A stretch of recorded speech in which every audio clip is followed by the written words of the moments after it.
So, did integration hurt the black community? Coming right up.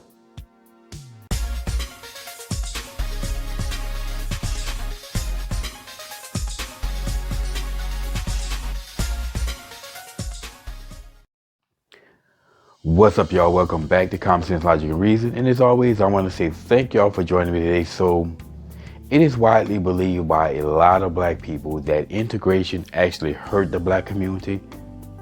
And the theory behind this is that, even though black people back then were living under segregation, were living under actual systemic laws that we can point to, we still had black families. Black families were intact. The black community was intact, and even though that we had to be amongst ourselves, and we had to be amongst ourselves, but we had our own shops, we had our own businesses that we supported. We had our own schools, and black children were being taught by black teachers, people who look like them. And I always say that if you look at the income gap between black people and white people, between the end of World War II to the mid-60s, the income gap between black people and white people were actually closing. The poverty rate among black people started to drop because black people were they were productive. They were productive, may have been amongst themselves, but they were productive. And then comes in integration, and suddenly black people decided to leave everything that they built behind to be with the larger society, and somehow they stopped conducting business with black, supporting black businesses, and those black businesses failed. And with integrating schools, somehow their black kids now started to fail because they weren't no longer taught by people who look like them. Now, I disagree with this. I think integration is being unfairly blamed, and understand that a lot of this stuff took place in the very turbulent 60s. The 60s has to be, hands down, the most turbulent era of the most turbulent decade in the history of America. I don't think there's any other decade, even the Revolutionary War, that can possibly compete with the amount of change that we saw in this country during the 60s. So black people, again, we saw what I believe was the problem. We saw the Great Society also add some third-wave feminism in this, but integration is just simply a victim of, as the race scientists always say, correlation doesn't equal to causality, where in this case they want to say that correlation equals to causality. But just because we started to see the decline of the black community during integration doesn't mean that integration caused it. Now, as I've always said, again, it was the Great Society that actually destroyed the black family.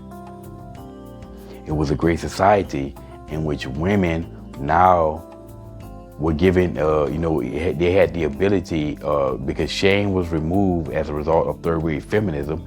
Women had the ability to go out and sleep around and have unprotected sex, and when they would get pregnant, the Great Society programs would come in and be the escape clause.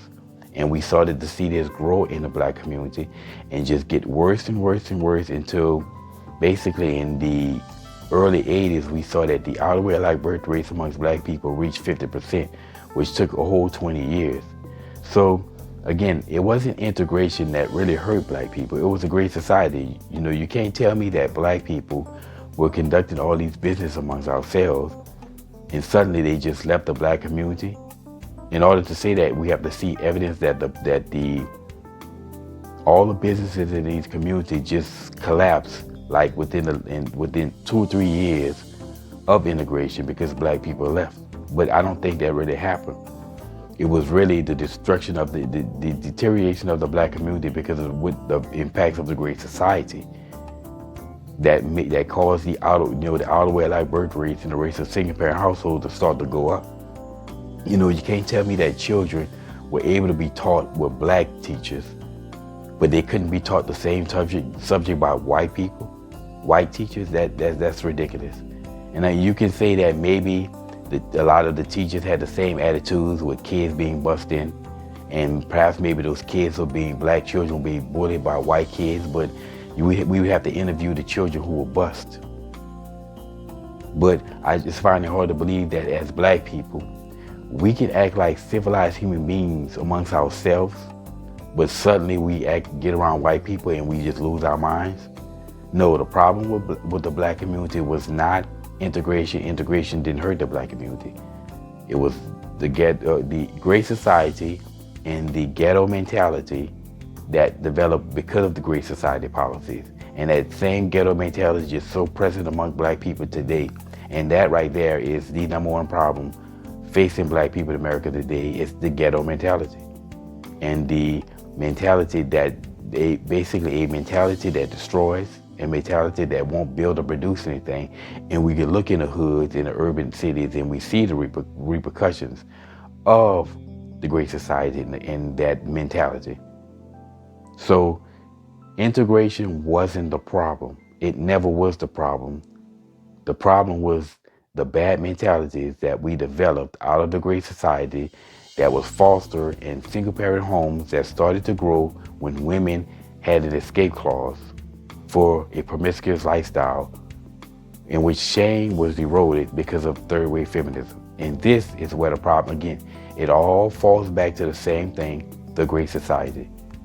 Anyway, if you ever hear any black person say that integration hurt black people, it's all up for interpretation. You have to just look at the data and you have to come up with your own mind. Me, I say integration is being unfairly blamed. That's just my point of view. It wasn't integration, it was the Great Society once again rearing its ugly head. Anyway, y'all, that's my 2 cents on that. And as always, always, always, until next time.